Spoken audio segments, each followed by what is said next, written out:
TN74 பெட்டிமுக உங்கள் எல்லாருக்கும் வணக்கம். நான் இன்றைக்கி நம்ம கன்னியாகுமரி மாவட்டத்தில் இருக்கக்கூடிய கணபதிபுரம் அப்படிங்கிற ஒரு அழகான ஊருக்கு தாங்க வந்திருக்கேன். இந்த அழகான ஊரில் ஒரு அழகான பீச் இருக்குது. அந்த பீச்சோட பேர் தான் ஆயிரங்கால் பொழிமுகம் அப்படிங்கிற பீச்சுங்க. இந்த பீச்சுக்கு இன்னொரு பேர் இருக்குங்க, அதுதான் லெமூர் பீச். இந்த லெமூர் பீச்சுக்கு வர்றதுக்கு முன்னாடி இருக்கக்கூடிய தென்னந்தோப்புகளை தாங்க நீங்கள் இப்போ பார்த்துட்டே இருக்கிறீங்க. நண்பர்களே, கணபதிபுரம் ஊர் மெயின் ரோட்லேருந்து இந்த கடற்கரை பகுதிக்கு வர்றது வரைக்கும் ஒரே தென்னை மரம் தாங்க. பார்க்குறதுக்கு ரொம்ப பச்சை பச்சையாக அழகாக இருக்குங்க. இந்த தென்னை மரம் மூட்டில் தண்ணி தேக்கி போட்டிருக்காங்க, எதுக்குன்னு தெரியல. ஆனால் அந்த தண்ணிக்குள்ளே பொடி பொடி மீன்களாக இருந்ததுங்க. ஒரு வழியாக இந்த தென்னந்தோப்பு நடுவில் இருக்கக்கூடிய சாலை வழியாக நம்ம நடந்து போனோம்னா அப்படியே இந்த லெமூர் பீச்சோடைய நுழைவாயில பக்கத்தில் போயிடலாங்க. இப்போ நீங்கள் பார்த்துட்டு இருக்கிறது அந்த நுழைவாயில தாங்க பார்க்குறீங்க. நண்பர்களே, ஒரு வழியாக நாம் நுழைவாயில் பக்கத்தில் வந்துட்டோம். இந்த நுழைவாயில் பக்கத்தில் வந்ததும் வலது பக்கமாக ஒரு பெரிய கேட் போட்டிருந்தது. அந்த கேட்டு பக்கத்தில் இருக்கக்கூடிய காமன் சுவரில் இப்படி எழுதி போட்டிருந்தாங்க, நீர் உயிரி வளர்க்கும் மையம் அப்படின்னு எழுதி போட்டிருந்தாங்க. நீர் உயிர்னால் கண்டிப்பாக தண்ணியில் வளரக்கூடிய உயிர்களாக தான் இருக்கும், அதை வளர்க்கக்கூடிய மையம்னு போட்டிருக்காங்க. எனக்கு சரியாக தெரியல நண்பர்களே. கணபதிபுரம் நண்பர்கள் யாராச்சும் இந்த வீடியோ பார்த்தீங்கன்னா கண்டிப்பாக கமெண்ட் பாக்ஸில் கமெண்ட் பண்ணுங்கள். அப்புறம் ஃபுல்லாகவே இந்த கடலை பற்றிய எச்சரிக்கை போர்டு தாங்க எங்கே பார்த்தாலும். அவ்வளோ பெரிய ஆக்ரோஷமான கடல் நினைக்கிறேன். வாங்க நம்ம இனி உள்ளே போய் ஒரு வழியாக பார்ப்போம். மெயின் வாசலை அடைச்சி போட்டிருக்காங்க. நம்ம இந்த வழியாக தான் நம்ம உள்ளே போகணும்னு நினைக்கிறேன். வாங்க இனி உள்ளே போய் பார்ப்போம் எப்படி இருக்குன்னு.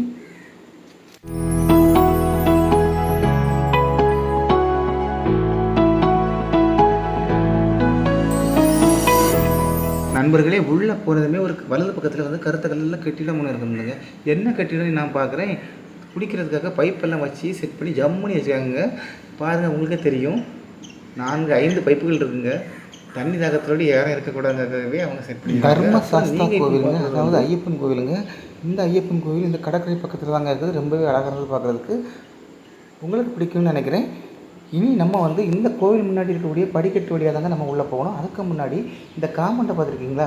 இப்படி ஒரு காமன் கட்டி எங்கேயாவது நீங்கள் பீச் பார்த்துருக்கீங்களா? எங்கேயுமே பார்த்துருக்க மாட்டீங்க. எனக்கு தெரிஞ்சு நான் இந்த லெமன் பீச் பற்றி தெரிஞ்சதுக்காண்டி யூடியூப்பில் சர்ச் பண்ணும்போது இந்த கோவிலை பார்த்து நிறைய பேர் பிள்ளையார் கோவில்னு சொல்லியிருந்தாங்க. இது பிள்ளையார் கோவில் இருங்க, ஐயப்பன் கோவில். வாங்குங்க, இப்போ நம்ம இந்த படிக்கட்டு வழியாக மேலே போகலாம். இந்த படிக்கட்டு வழியாக மேலே போகிறதாங்க கடலோட மொத்த அழகை நம்ம ரசிக்க முடியும். வாங்க மேலே போகலாம். அதுக்கு முன்னாடி இப்படி ஒரு படிக்கட்டுலாம் போட்டு இதுக்கு முன்னாடி நீங்கள் எந்த பீச்சுக்காவது போயிருக்கீங்களா? அப்படி இல்லை, நம்ம வீடியோக்கு ஒரு லைக் போட்டு தொடர்ந்து வீடியோ பாருங்கள். இப்போ உங்கள் பார்வைக்கு கடல் தெரியும்னு நினைக்கிறேன். இப்போ நம்ம பார்க்குறது கடற்கரையில் வரக்கூடிய மக்கள் அமர்ந்து கடலை ரசிக்கிறதுக்காக அவங்க கிரானைட்லேயே பெஞ்சி மாதிரிலாம் போட்டு கீழே பக்கத்துலேயே புல்வெளி மாதிரியெல்லாம் செட்டப் பண்ணி வச்சுருக்காங்க. ரொம்பவே அழகாக இருந்ததுங்க பார்க்குறதுக்கு. இந்த கடலும் ரொம்பவே அழகானதுங்க. ரொம்ப நீளமான ஒரு கடற்கரைங்க. குடும்பத்தோட இல்லை ஃப்ரெண்ட்ஸோட வந்தால் நீங்கள் ஓடி கூட விளையாடலாம். ஆனால் கடலில் மட்டும் தயவு செய்து இறங்காதுங்க. பக்கத்தில் கீழே போர்டு போட்டுருந்தது நான் உங்களுக்கு முதல்ல காமிச்சிருப்பேன். இங்கேயும் அதே போர்டு வச்சுருக்காங்க, கடலில் இறங்கி குளிக்கக்கூடாது அப்படிங்கிறதுக்காக. அது மட்டும் இல்லைங்க, இந்த காத்தாடி மரத்தெல்லாம் பார்த்தீங்கன்னா இந்த பீச்சுக்குன்னே வளர்க்கப்பட்டது போல அழகாக தனியாக இருக்குங்க. ரொம்ப அழகாக இருக்குங்க. அங்கே நண்பர்களே, இனி நம்ம கொஞ்சம் நேரம் நடந்து போவோம். இப்போ நடந்து போய் இந்த பீச் எப்படி இருக்குன்னு நம்ம பார்க்கலாம். இப்போ நம்ம அந்த பெஞ்சி எல்லாம் போட்டுருன்னு சொன்னாங்க, அந்த வழியாக தான் நம்ம நடந்து போகிறோம். நண்பர்களே, நீங்கள் இந்த கடற்கரை பகுதிக்கு வரணும்னா சரியாக 11 கிலோமீட்டர் பயணிக்க வேண்டியிருக்குங்க. நீங்கள் நாகர்கோவிலேருந்து பஸ்ஸில் வரதா இருந்தால் கணபதிபுரம் வரக்கூடிய பஸ்லேயோ இல்லைனா ராஜாக்கமங்கலம் இல்லைனா மண்டைக்காடு வரக்கூடிய பஸ்லேயோ நீங்கள் வரலாங்க. பைக்கில் வரதா இருந்தால் குறைஞ்சபட்சம் உங்களுக்கு 21 நிமிஷம் இல்லைன்னா 25 நிமிஷத்துக்குள்ளே நீங்கள் வந்துடலாங்க. நண்பர்களே, கன்னியாகுமரி கடற்கரையிலேருந்து சரியாக நீங்கள் இந்த பீச்சுக்கு வரணும்னா 27 கிலோமீட்டர் நீங்கள் பயணம் பண்ண வேண்டியிருக்குங்க. குறைந்தபட்சம் உங்களுக்கு ஒரு 45 நிமிடம் ஆகுங்க. நீங்கள் 45 நிமிடம் கஷ்டப்பட்டு இந்த பகுதிக்கு வந்தால் உங்களுக்கான அந்த வெகுமதி கண்டிப்பாக கிடைக்குங்க. ரொம்பவே ஒரு அழகான இடம்னு நான் ஏற்கனவே சொல்லியிருப்பேன். பார்த்தாலே உங்களுக்கு தெரியும். பாருங்கள், நாங்கள் இந்த காத்தாடி மரத்தை ரொம்பவே அழகாக இருக்குது அப்படி சொன்னால் உங்களுக்கு இப்போ தெரியும்னு நினைக்கிறேன். அந்த கடற்கரைக்காகவே செய்து விட்டது மாதிரி இருக்குங்க. அவ்வளோ அழகாக இருக்கும். வாங்க நண்பர்களே, தொடர்ந்து வீடியோ பாருங்கள். நம்ம வீடியோ பிடிச்சிருந்தா லைக் பண்ணுங்கள், ஷேர் பண்ணுங்கள், கமெண்ட் பண்ணுங்கள், நம்ம சேனலை சப்ஸ்கிரைப் பண்ணுங்கள். நம்ம கன்னியாகுமரி மாவட்டம் களியாக்குவிளை பகுதியில் உள்ள நண்பர்கள் இந்த கடற்கரைக்கு வர்றதா இருந்தால் உங்களுக்கு 37 கிலோமீட்டர் வருதுங்க. நீங்கள் சரியாக 1 மணிக்கு பயணம் பண்ண வேண்டியிருக்கும். அதுவே நம்ம திருநெல்வேலிக்கார நண்பர்கள் இந்த கடற்கரைக்கு வரதுக்கு ஆசைப்பட்டு இங்கே வந்தீங்கன்னா உங்களுக்கு 91 கிலோமீட்டர் வருதுங்க. ஒரு 2 மணிக்கு மேலே நீங்கள் பயணம் பண்ணி இந்த கடற்கரைக்கு வரணுங்க. ஆனால் இருக்கிறதுலே ரொம்ப பாவம் நம்ம தூத்துக்குடி நண்பர்கள் தாங்க. நீங்கள் இந்த கடற்கரைக்கு வரணும்னா 136 கிலோமீட்டர் வருங்க. உங்களுக்கு 2 மணி நேரம் பைக் ஓட்ட வேண்டியிருக்கும். ரொம்பவே கஷ்டப்பட்டு தான் இந்த கடற்கரைக்கு வர வேண்டியிருக்கும். ஆனால் இங்கே வந்தால் கஷ்டம் எல்லாம் மறந்து போங்க. ஒரு முறை வந்து பாருங்கள். நம்ம கனவு பவாதிபுரத்தில் இருக்கக்கூடிய இந்த லெமூர் பீச்சுக்கு இப்போ நீங்கள் பார்க்குறது நம்ம வீட்டில் இருக்கக்கூடிய இந்த வாளுங்க தாங்க. இந்த வாளுங்களுக்கு தொந்தரவு தாங்க முடியாமல் தான் இன்றைக்கி இப்போ நீங்கள் பார்க்கக்கூடிய காட்சி வந்து நான் ஈவினிங் எடுத்ததுங்க. ஆனால் இதுக்கு முன்னாடியும் இதுக்கு பிறகு வரக்கூடிய காட்சிகள் எல்லாம் வந்து நான் காலையில் எடுத்தது. நான் காலையில் வந்து வீடியோ எடுத்துகிட்டு போன பிறகு வீட்டில் போய் சொல்ல இந்த பொடிசுங்க ரெண்டும் நானும் வருவேன் என்னையும் கூட்டிகிட்டு போங்கன்னு சொல்லி சண்டை போட நான் திரும்ப கூட்டிகிட்டு வந்திருக்காங்க. ஈவினிங் டைமில் வந்த பிறகு தான் நிறைய பேர் வந்திருந்தாங்க. அதனால தான் நான் உங்கள்கிட்ட முதல்ல சொல்லியிருப்பேன் ஈவினிங் டைம் வாங்கன்னு. கண்டிப்பாக நீங்கள் ஈவினிங் டைம் வந்தீங்கன்னா சிங்கிளாக இருந்தால் மட்டும் வராதுங்க. முடியலை காதல் ஜோடிகளுக்கு தொந்தரவு தாங்க முடியலை. அதனால் நீங்கள் வரதா இருந்தால் எப்படியாவது ஒரு ஜோடியை கூட்டிகிட்டு வந்துடுங்க.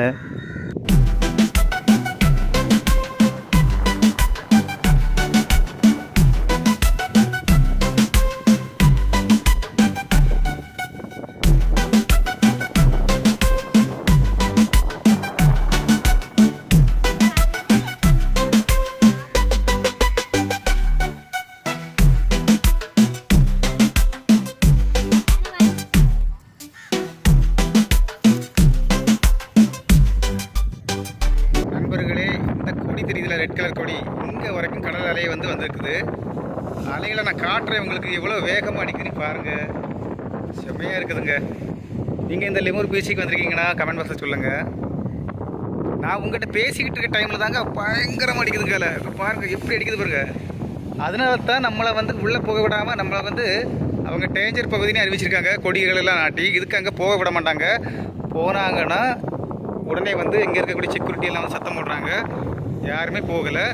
எல்லாருமே இந்த கொடிக்க பின்னாடி பகுதியில் தான் நின்று பார்த்துட்டு இருக்காங்க. கடலை பார்க்குறது உங்களுக்கு தெரியும்னு நினைக்கிறேன். நீங்கள் வந்து இப்போ இந்த கொடியை பார்க்குறீங்கல்ல, இந்த கொடிக்கு அங்கே போகக்கூடாதுன்னு அவங்க கொடி நாட்டியிருக்காங்க. ஆனால் நான் ஈவினிங் போன டைமில் வந்து இந்த கடல் அலைகள் வந்து இந்த கொடியவும் தாண்டி வெளியே வந்திருக்குங்க. அந்த அளவுக்கு வந்து அலைகள் வந்து ரொம்பவே ஆக்ரோஷமாக இருந்தது இந்த ஏரியாவில். நான் அதெல்லாம் வீடியோ எடுக்கலை. காரணம் என்ன அப்படின்னா, நம்ம ஏற்கனவே நிறைய வீடியோக்கள் நான் சொல்லியிருப்பேன். நம்மகிட்ட இருக்கக்கூடிய கொஞ்சோண்டு எம்பியில் தான் நான் வந்து இந்த வீடியோவை யூடியூப்பில் அப்லோட் பண்ணிக்கிட்டு இருக்கேன். அதனால் நான் இதை எடுக்கலை. ஆனால் இந்த கடற்கரை வந்து ரொம்பவே அழகான கடற்கரைங்க. பொதுவாக நம்ம கடற்கரைக்கு போனால் காலில் சப்பல் இல்லாமல் நடக்க முடியாது அந்த கடற்கரை மணலில். அந்த அளவுக்கு நம்ம மக்கள் வந்து பீங்கானெல்லாம் அடிச்சு அதாவது கண்ணாடி பாட்டிலெல்லாம் அடித்து உடச்சி போட்டிருப்பாங்க. சில இடங்களில் முற்கள் எல்லாம் கிடக்கும். ஆனால் இந்த கடற்கரை வந்து ரொம்பவே தெளிவான கடற்கரைங்க. அந்த அளவுக்கு க்ளீனாக வச்சுருக்காங்க. அதனால் இந்த கடற்கரை மணலில் நம்ம தைரியம் நடக்கலாங்க. இந்த வீடியோ பிடிச்சா லைக் பண்ணுங்கள், ஷேர் பண்ணுங்கள், கமெண்ட் பண்ணுங்கள். நம்ம சேனலை சப்ஸ்கிரைப் பண்ணுங்கள். ரொம்ப ரொம்ப நன்றி. வணக்கம். வரட்டா.